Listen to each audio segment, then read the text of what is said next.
Hi ಎಲ್ಲರಿಗೂ ನಮಸ್ಕಾರ.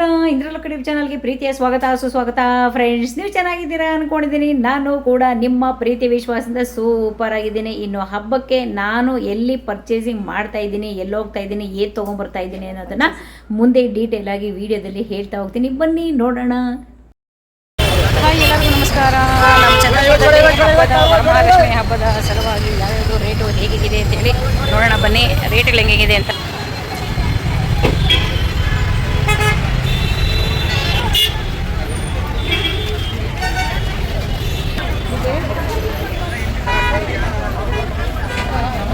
ಹೆಂಗಮ್ಮ ಹೂವು ಹೆಂಗೆ?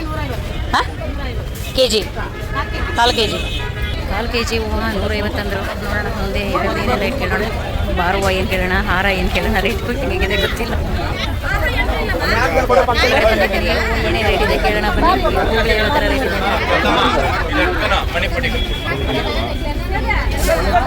ಇದೆ? ವೆಂಕಟೇಶಪ್ಪ ಹೂವು ಯಾವ್ದು ಬಾರ್ 200? ಎಲ್ಲ ಹೂವನಾ? ಇದೆಲ್ಲ ಇದು 200? ಇದೆಲ್ಲ 200. ಇದು ಮಾತ್ರ 150. ಅದು ಇದು ರುದ್ರಾಕ್ಷಿ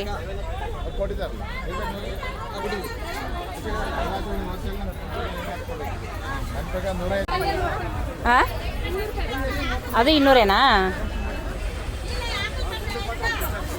ಶಾಮಂತಿಗೆ ಹೂವು 200, ಕಡಲೆ ಹೂವು 200, ಆಲ್ಮೋಸ್ಟು ವೈಟ್ ಸೇವಂತಿಗೆ, ಆಮೇಲೆ ಯೆಲ್ಲೋ ಕಲರು, ಆಮೇಲೆ ವೈಟು ಎಲ್ಲೋ, ಇನ್ನೊಂದು ಎಲ್ಲೋ, ಎಲ್ಲನೂ ಕೂಡ ವೈಟು ಇರೋದೆಲ್ಲನೂ ಕೂಡ 200 ರೂಪಾಯಿ ಅಂತೆ.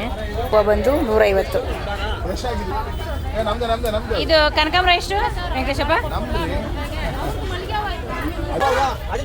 ಅದೆಷ್ಟು? 150 ರೂಪಾಯಾ ಬಾರು?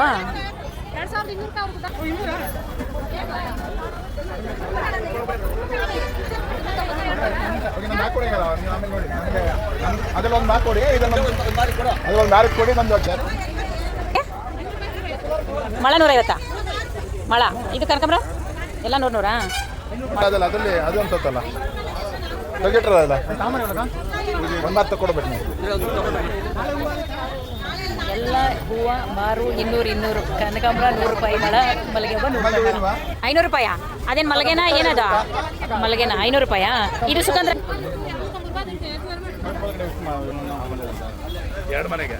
ಒಂದು ಸ್ವಲ್ಪ ಬಿಡು. ಸುಗಂಧರಾಜ 200 ರೂಪಾಯಿ ಅಂತ.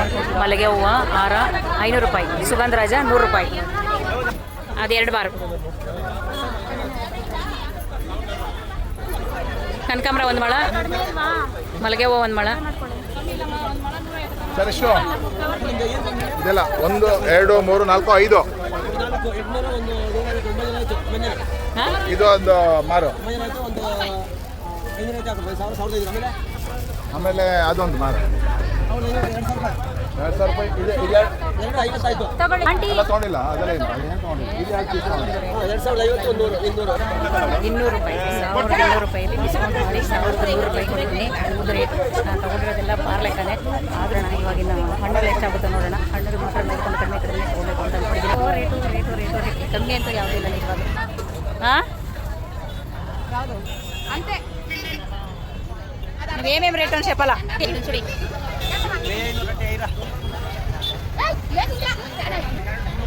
ಓಕೆ, ಅದೆಂಟು ವಸ್ತೆ ಅಂತ ಹೋಗ್ಶಿಪ್ಪ. 1 kg ಮಾವಿನ ಹಣ್ಣು 300 ರೂಪಾಯಿ. 1 kg ಮಾವಿನ ಹಣ್ಣು 300 ರೂಪಾಯಿ. ಕೇಳೋಣ ಎಷ್ಟೆಷ್ಟು ಏನೇನು ಅಂತ. 1 kgಗೆ ಮಾವಿನ ಹಣ್ಣು ಬರೀ ದೊಡ್ಡದಾದ್ರೆ 3 ಬರೋದು. ಸುಡೆ ಮಾಡ್ಕೊಂಡ್ಲ ಒಟ್ಟಿನಾರದ್ದು 1 kg ಸಾಲು ತೀಯವಂತ ಎಷ್ಟು ಎತ್ತಿ. ಹಾಂ, ಸಾಲು 1300 ಏಮಂತ 300. ಪೈನಾಪಲು ಸಿಂಗಲ್ ಪೀಸು 100 ರೂಪಾಯಿ ಅಂತೆ ಒಂದು. ಹಾಂ, 120 ರೂಪಾಯಿ ಹಾಕಿದಾರಪ್ಪ. ತೊಗೊಂಡಿರೋದೇ 3 ಥರ ಹಣ್ಣು. 3 ಥರ ಹಣ್ಣಿಗೆ 960. 1000 ರೂಪಾಯಿ ಕೊಟ್ಟಿದ್ದೀನಿ. 100 ರೂಪಾಯಿ ವಾಪಸ್ ಕೊಡಬೇಕು. 100 ರೂಪಾಯಿ ವಾಪಸ್ ಕೊಟ್ಟಿದ್ದೀನಿ. ಹಾಂ,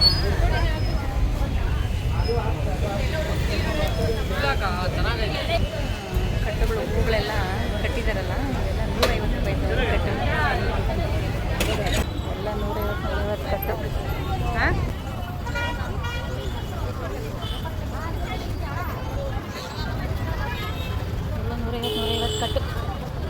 ಇದು ಬಿಳಿದ್ ಕೊಡಪ್ಪ ಒಂದು ಕಟ್ಟ. ಆ ಬಿಳಿದ್ ಕೊಡು, ವೈಟ್ ಕೊಡು.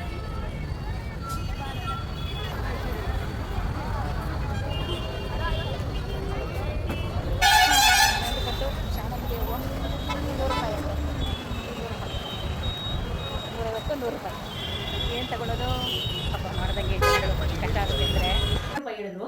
₹200 ನಾನು ₹150 ಇದನ್ನು ತೊಗೊಂಡು ಬಂದೆ. ಇನ್ನು ಈ ಬಾಳೆದಿಂದಂತೂ ಚಿಕ್ಕದೆ, ನಾನು ಆ್ಯಕ್ಚುಲಿ ದೇವ್ರ ಮನೆಯಲ್ಲಿ ಲಕ್ಷ್ಮೀನ ಕೂರಿಸೋದ್ರಿಂದ 2 ಬಾಳೆಗಿನ ತೊಗೊಂಬಂದಿದ್ದೀನಿ. ಇದು ಕೂಡ ₹100, ಒಂದು ಜೋಡಿ ₹100. ಆಮೇಲೆ ಇನ್ನು ಈ ಬಾರುವ ತೊಗೊಂಡಿದ್ದೀನಿ, ಅದನ್ನು ಕೂಡ ತೋರಿಸ್ತೀನಿ. ಏನಿಲ್ಲ ನೋಡಿ, ಈ ಕಲರು, ಈ ಥರ ಕಲರು ಆದರೆ ಒಂದು ಬಾರು ₹150 ಅಂತೆ. ಆಮೇಲೆ ಯೆಲ್ಲೋ ಕಲರ್ ತೊಗೊಂಬಂದಿದ್ದೀನಿ, ತೋರಿಸ್ತೀನಿ. ನೀವು ಕೂಡ ಎಲ್ಲ ರೀತಿಯ ಯಾವುದು ಕಡಿಮೆ ಅಂತೂ ಇಲ್ಲ. ಹಬ್ಬಗಳು ಮಾಡೋದು ನಿಜವಾಗ್ಲೂ ತುಂಬಾ ಕಷ್ಟ. ಸಾಮಾನ್ಯ ಜನರಿಗೆ ಹೇಗೆ ಮಾಡೋಕ್ಕಂತೂ ನಿಜವಾಗ್ಲೂ ಇದು ಕಷ್ಟನೇ ಅನ್ಕೊಳ್ತೀನಿ. ನೋಡಿ, ಇದು ವೈಟ್ ಹೂವು ಸೇವಂತಿಗೆ, ಇದು ₹200 ಬಾರು. ಅದೇ ರೀತಿ ಯೆಲ್ಲೋ ಕಲರ್ ಒಂದು ಬಾರ್ ತೊಗೊಂಬಂದಿದ್ದೀನಿ, ಇಲ್ಲಿ ಕಾಣಿಸ್ತಿದ್ದಿಲ್ಲ, ಇದು ಕೂಡ ₹200 ಬಾರು. ಇವೆರಡು 200. ಹೂವಿನ ಹಾರ ₹250, ₹300 ಹೇಳಿದ್ರು. ಈ ಹೂವಿನ ಹಾರ ₹300. ಆ್ಯಕ್ಚುಲಿ ಇದು ಒಂದು ಮಟ್ಟಕ್ಕೆ ಪರವಾಗಿಲ್ಲ ಅಂತ ಅನಿಸ್ತು. ಪರವಾಗಿಲ್ಲ ಯಾಕೆ ಅಂತ ಅನಿಸ್ತು ಅಂದರೆ, ನೋಡಿ ಹೂವು ಎಲ್ಲ ಹರಡ್ಕೊಂಡಿದೆಯಲ್ಲ, ಹಂಗಾಗಿ ಮೋಸ್ಟ್ಲಿ ಇದು ₹300 ಇರ್ಬೋದು ಅಂತ ಅನ್ಕೊತೀನಿ. ಮಳ ನೋಡಿ, ಇದು ಅಷ್ಟೇ. ಈ ಕಣಲೆ ಹೂವು ಇದು ₹200 ಆಯ್ತಾ. ಏನಿಲ್ಲ, ಈ ಒಂದು ಕನಕಾಂಬರ ₹100, ಈ ಒಂದು ಮಳ ₹100 ಅವ್ರು ಹೇಳಿದ ತಕ್ಷಣ. ಆಮೇಲೆ ಇದು ₹100. ಏನಿಲ್ಲ, ಈ ಒಂದು ಕನಕಾಂಬರ, ಮಲ್ಲಿಗೆ ಹೂವು, ಆಮೇಲೆ ಇದು ₹300. ಇದಿಷ್ಟೇ ₹500. ನೋಡಿ, ಇಷ್ಟು ರೇಟ್ಗಳಲ್ಲಿ ನಾವು ಹಬ್ಬಗಳು ಮಾಡೋದು ಕಷ್ಟ ಅಲ್ವಾ? ಕಷ್ಟನೇ ನಿಜವಾಗ್ಲು. ಇನ್ನೊಂದು, ರೈತರಿಗೆ ಇಷ್ಟು ಬೆಲೆ ಸಿಗಲ್ಲ. ನನಗೆ ಗೊತ್ತಿರೋ ಪ್ರಕಾರ ಇವಾಗ ಹೂವಾಗಲಿ ಹಣ್ಣಾಗಲಿ ಏನೇ ಬೆಳೆದ್ರೂ ಕೂಡ ಬೆಳೆದಿರುವಂಥ ರೈತರಿಗೆ ಇಷ್ಟು ರೇಟು ಸಿಗಲ್ಲ. ಇನ್ನು ಈ ಥರ ನಾವು ಹೇಳ್ತೀವಿ ಮಧ್ಯವರ್ತಿಗಳು ಅಂತ, ಈ ತಂದು ಮಾರೋಂಥ ಮಧ್ಯವರ್ತಿಗಳಿಗೆ ಇದು ಬೆಲೆ ಸಿಗುವಂಥದ್ದು. ಬಟ್ ರೈತರಿಗೆ ಖಂಡಿತ ಇಷ್ಟೊಂದು ಬೆಲೆ ಅಂತೂ ಕೊಡಲ್ಲ. ಇಷ್ಟೊಂದೆಲ್ಲ ಬೆಲೆ ರೈತರಿಗೆ ಸಿಗೋಂಗಿದ್ರೆ ನಿಜವಾಗ್ಲೂ ರೈತರಿಗೆ ಈ ಕಷ್ಟ ಅನ್ನೋದು, ಸೂಸೈಡ್ ಮಾಡ್ಕೊಳ್ಳೋದಾಗಿರ್ಬೋದು, ಇದು ಯಾವುದು ಅವ್ರ ಪಾಪ ಸಾಯೋ ಡಿಸಿಷನ್ನೇ ಮಾಡಲ್ಲ. ಯಾಕೆಂದರೆ ಈ ಪೈನಾಪಲ್ ₹200, ಆಮೇಲೆ ಈ ಬಾಳೆಹಣ್ಣು ಇದು ಮೋಸ್ಟ್ಲಿ ₹200 ಇರ್ಬೋದಾ ಏನೋ. ನಾನು ಟೋಟಲಿ ಕೌಂಟಲ್ಲಿ ₹940 ಕೊಟ್ಟಿದ್ದೀನಿ. ಇನ್ನು ನಾನು ತಂದಿರುವಂಥದ್ದು ಓನ್ಲಿ ಎಷ್ಟು ಗೊತ್ತಾ, ಮೂಸಂಬಿ ಬರೀ ಇದು ಮೋಸ್ಟ್ಲಿ 5 ಬಂದಿದೆ. ಈ ಮೂಸಂಬಿ 5ಕ್ಕೆ ₹300. ನೀವು ಕೌಂಟ್ ಮಾಡ್ಕೊಳ್ಳಿ, ಕೌಂಟ್ ಲೆಕ್ಕದಲ್ಲಿ ಇದಿಷ್ಟಕ್ಕೆ 5 ಪೀಸು, ಇದು ₹300. ಹಾಗಿದ್ರೆ ಸಿಂಗಲ್ ಪೀಸ್ ಎಷ್ಟಾಗ್ಬೋದು ಅಂತ ಆಮೇಲೆ ಲೆಕ್ಕ ಮಾಡೋಣ. ನಿಜವಾಗ್ಲೂ ನಾನು ಫ್ರೂಟ್ಸ್ ಕಡಿಮೆ ತೊಗೊಂಬಂದಿದ್ದೀನಿ. ಯಾಕೆ ಅಂತಂದರೆ, ನಮ್ಮ ಮನೆಯಲ್ಲಿ ಮೊನ್ನೆ ದೇವಸ್ಥಾನದಲ್ಲಿ ಪೂಜೆ ಕಾರ್ಯಕ್ರಮಕ್ಕೆ ಸ್ವಲ್ಪ ಹಣ್ಣೆಲ್ಲ ನಾನು ಎಕ್ಸ್ಟ್ರಾ ತೊಗೊಂಬಂದಿದ್ದೆ. ಆಪಲ್ಲು, ಆಮೇಲೆ ಮತ್ತು ಮೂಸಂಬಿ, ಬೇರೆ ಥರ ಗ್ರೀನ್ ಮೂಸಂಬಿ ಇದೆಯಲ್ಲ, ಅದೆಲ್ಲ ಸ್ವಲ್ಪ ಎಕ್ಸ್ಟ್ರಾ ತೊಗೊಂಬಂದಿದ್ದೆ. ಹಾಗಾಗಿ ಅದನ್ನು ಸ್ವಲ್ಪ ಎತ್ತಿರೋದ್ರಿಂದ ನಾನು ಇವಾಗ ಪೂಜೆಗೆ ಅಂತೇಳಿ ಕಮ್ಮಿ ತೊಗೊಂಬಂದಿದ್ದೀನಿ. ನೋಡಿ, ನೀವು ನೋಡ್ತಾ ಇದ್ರಲ್ವಾ, ಈ ಮಾವಿನ ಹಣ್ಣು 1 kg ₹300 ಅಂತೆ. ನೋಡಿ, 1 kg ತೊಗೊಂಬಂದಿದ್ದೀನಿ. ಎಷ್ಟು ಬಂದಿದೆ? 5 ಬಂದಿದೆ. ಈ 5ಕ್ಕೆ ₹300. ಕೌಂಟ್ ಮಾಡಿ ಎಷ್ಟಾಯ್ತು. ಅಯ್ಯೋ, ನಿಜವಾಗ್ಲೂ ಇಷ್ಟೊಂದು ದುಬಾರಿ ಬೆಲೆಗಳಲ್ಲಿ ಇವಾಗಿನ ಕಾಲಕ್ಕೆ ಯಾವ ಹಬ್ಬ ಮಾಡೋಕ್ಕೂ ಸ್ವಲ್ಪ ಕಷ್ಟನೇ. ಇನ್ನೊಂದು, ಎಲ್ಲರೂ ಒಂದೇ ಥರ ಮಾಡ್ತೀವಿ ಹಬ್ಬ ಅಂತಲೂ ಹೇಳೋಕ್ಕಾಗಲ್ಲ. ಅದು ಅವ್ರವ್ರ ಅನುಕೂಲ, ಅವ್ರಿಗೆ ಯಾವ ಥರ ಅನುಕೂಲ ಇರುತ್ತೆ ಆ ಥರ ಮಾಡ್ತಾರೆ. ಇನ್ನೊಂದು, ಅವರು ಈ ಥರ ನಮಗೆ ಎಷ್ಟು ಮಾತ್ರ ಸೌಕರ್ಯ ಇದೆಯೋ, ಎಷ್ಟು ಮಾತ್ರ ಅನುಕೂಲ ಇದೆಯೋ ಅಷ್ಟು ಮಾತ್ರ ಹಬ್ಬಗಳನ್ನು ಸೆಲೆಬ್ರೇಟ್ ಮಾಡ್ತೀವಿ. ಬಟ್ ಇನ್ನು ಕೆಲವೊಂದು ಸಾರಿ ಅಂದ್ಕೊಳ್ತೀವಿ, ಇನ್ನೂ ಹಬ್ಬ ನಾವು ಪ್ರತಿ ಸಾರಿ ವರ್ಷನೂ ಸೆಲೆಬ್ರೇಷನ್ ಮಾಡ್ಕೊಂಬಂದಿರ್ತೀವಿ. ಬಟ್ ಸಡನ್ನಾಗಿ ಅದನ್ನು ಸ್ಟಾಪ್ ಮಾಡೋಕ್ಕೂ ಖಂಡಿತ ಆಗಲ್ಲ. ಯಥಾಶಕ್ತಿ ನಮಗೆ ಭಗವಂತ ಯಾವ ಥರ ಅನುಕೂಲ ಮಾಡಿಕೊಟ್ಟಿದ್ರೆ ಆ ಥರ ಹಬ್ಬವನ್ನು ಮಾಡೋಣ. ಇನ್ನು ಈ ವಿಡಿಯೋ ನೋಡಿದ್ರೆ ನೀವು ಯಾವ ಥರ ಹಬ್ಬವನ್ನು ಮಾಡ್ತೀರಾ, ನೀವು ಏನೇ ತೊಗೊಂಬಂದಿದ್ದೀರಾ, ಏನೇನು ರೇಟ್ ಕೊಟ್ಟು ತೊಗೊಂಬಂದಿದ್ದೀರಾ ಅಂತ ಕಮೆಂಟ್ ಮೂಲಕ ಕಮೆಂಟ್ ಮಾಡಿ. Thank you. ವಿಡಿಯೋ ನೋಡೋಂಥವ್ರಿಗೆ ತುಂಬ ಧನ್ಯವಾದಗಳು. ವಿಡಿಯೋ ನೋಡಿದ್ಮೇಲೆ ಲೈಕ್ ಮಾಡಿ, ಶೇರ್ ಮಾಡಿ, ಕಮೆಂಟ್ ಮಾಡಿ. ನನ್ನ ಇದರಲ್ಲೂ ಯೂಟ್ಯೂಬ್ ಚಾನಲ್ ಫಾಲೋ ಮಾಡಿ, ಹಾಗೆ ನನ್ನ ಇನ್ಸ್ಟಾಗ್ರಾಮ್ ಪೇಜ್ ಕೂಡ ಫಾಲೋ ಮಾಡಿ. ಹಾಗೆ ವಿಡಿಯೋ ನೋಡಿದ್ಮೇಲೆ ಕೆಳಗಡೆ ಹೈಪ್ಸ್ ಅಂತ ಪಾಯಿಂಟ್ ಇರುತ್ತೆ, ಅದನ್ನು ಕೂಡ ಆ್ಯಡ್ ಮಾಡಿ ಅಂತ ಹೇಳ್ತಾ ಮುಂದಿನ ವಿಡಿಯೋ ಸಿಗ್ತೀನಿ. Bye bye. Thank you.